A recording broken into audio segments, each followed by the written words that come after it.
آپ لوگوں نے جو بات کی ہوپ دلایا گناہ کے حوالے سے، میں ایک اور سائڈ پہ ہوپ دلانا چاہتا ہوں ان لوگوں کو who are very troubled, worried, can't get married. بہت سے لوگ کہتے ہیں جی ہماری شادیاں نہیں ہو رہی، financial crisis, issues with fertility, health issues وغیرہ وغیرہ.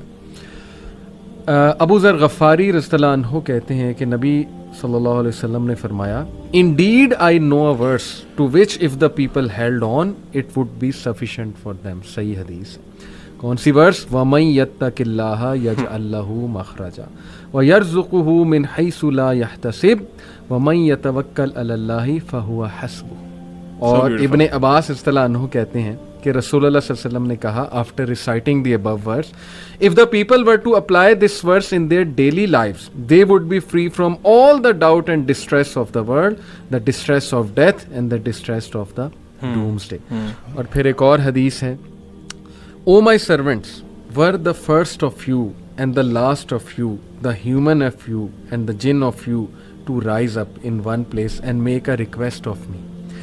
And were I to give everyone what he requested, that would not decrease what I have any more than a needle decreases the sea if put into it. This is Allah subhanahu wa ta'ala. غالباً یہ حدیث قدسی ہے. حدیث قدسی ہے کہ مانگو، کھل کے مانگو. کتنا انڈر ایسٹیمیٹ تم اللہ کو کر رہے ہو، اتنا چھوٹا مانگ رہے ہو. کھل کے مانگو. اللہ تعالیٰ لارڈ آف دا امپاسبل ہے. میں یہاں پر ایک واقعہ سنانا چاہتا ہوں دل کو نرم کرنے کے حوالے سے. اسی آیت سے ریلیٹڈ مجھے یاد آیا. ڈاکٹر ایشان کا واقعہ ہے اور مفتی مینک نے غالباً سنایا تھا، یا بہرحال واقعہ اوتھینٹک ہے، یوٹیوب پر بڑا مشہور یہ واقعہ. ڈاکٹر ایشان ایک نیورو سرجن ہیں اور وہ فلائی کر رہے تھے غالباً سعودیہ سے کسی کنٹری میں، بہرحال کسی کنٹری سے دوسری کنٹری جا رہے تھے. راستے میں کہتے ہیں کہ بہت طوفان، ٹھنڈر، موسم بڑا خراب ہو گیا. جہاز ایک جگہ رک گیا، ایک ایئرپورٹ پہ بیچ میں. میں نے بڑی ریکویسٹ کی کہ یار مجھے پہنچنا ہے وہاں، میرا بڑا امپورٹنٹ کمٹمنٹ ہے، آپریشن ہے وغیرہ وغیرہ. تو پائلٹ نے کہا کہ نہیں ہم نہیں لے جا سکتے، آپ یہ ہے کہ کوئی کار کرا کے، جیپ کرا کے چلے جائیں، وہ قریب ہی ہے جگہ، اتنی کو دور اب نہیں رہی.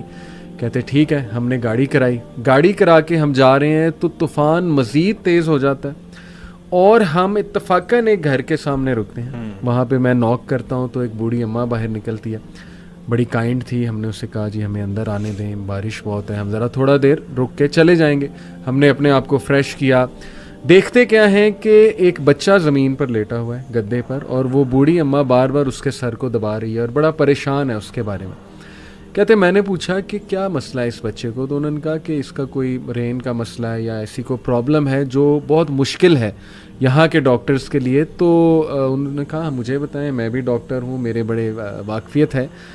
تو بوڑھی عورت نے کہا کہ ہاں ہمیں ڈاکٹرز نے ایک بڑے مشہور ڈاکٹر کا نام بتایا، تو لیکن یہ کہ نہ میرے پاس ریسورسز ہیں، نہ میں کوئی مطلب کانٹیکٹ کر سکتی ہوں اس سے. یہ بچہ یتیم بھی ہے، میں اس کی دادی ہوں، اس کی ٹیک کیئر کر رہی ہوں. اس نے کہا مجھے بتائیں، میں اس ڈاکٹر کا پتہ کروں گا. You have been so kind to me. She said کہ ڈاکٹر ایشان. اللہ اکبر. وہ کہتے ہیں کہ اسی وقت مجھے رونا آ گیا.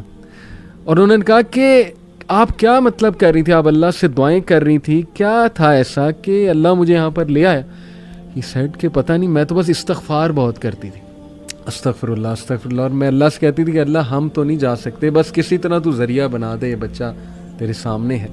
تو حدیث ہے نا کہ جو استغفار بہت کرتا ہے اللہ اس کے لیے ایسے ایسے راستے بناتا ہے کہ وہ بندہ سوچ میں نہیں سکتا. تو اللہ کی فوج کو انڈر ایسٹیمیٹ نہ کریں. اللہ کی فوج میں پھر کیا کیا چیزیں ہیں یہ آپ سوچ میں نہیں سکتے. اللہ نے کس طرح انہیں وہاں لانا ہے، کیسے لانا ہے، کیسے آپ کی مدد کرنی ہے. وہی وَمَن يَتَّقِ اللَّهَ يَجْعَل لَّهُ مَخْرَجًا. تو میری گزارش ہے لوگوں سے وہ مایوس نہ ہوں، اللہ سے مانگتے رہیں، اللہ کو پہچانیں، اور اللہ کو پہچانیں. اور یہ بات یاد رکھیں کہ دنیا کی زندگی الٹیمیٹلی اصل زندگی تو ہے نہیں. یہاں جو مل جائے اس پہ الحمدللہ گریٹفل، جو نہ ملے وہ اللہ سے ہی مدد مانگیں کہ اللہ مجھے تقویت دے، اے اللہ مجھے پرسپیکٹیو دے، اے اللہ مجھے وزڈم دے، سکت دے.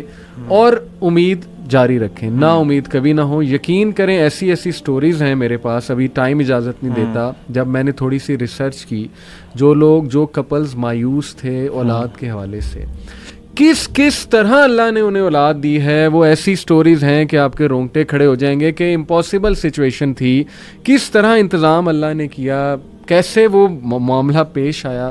بس وہ اللہ کے کرنے ہیں. تو مایوسی جو ہے میں سمجھتا ہوں وہ مومن کو بالکل زیب نہیں دیتی ہے.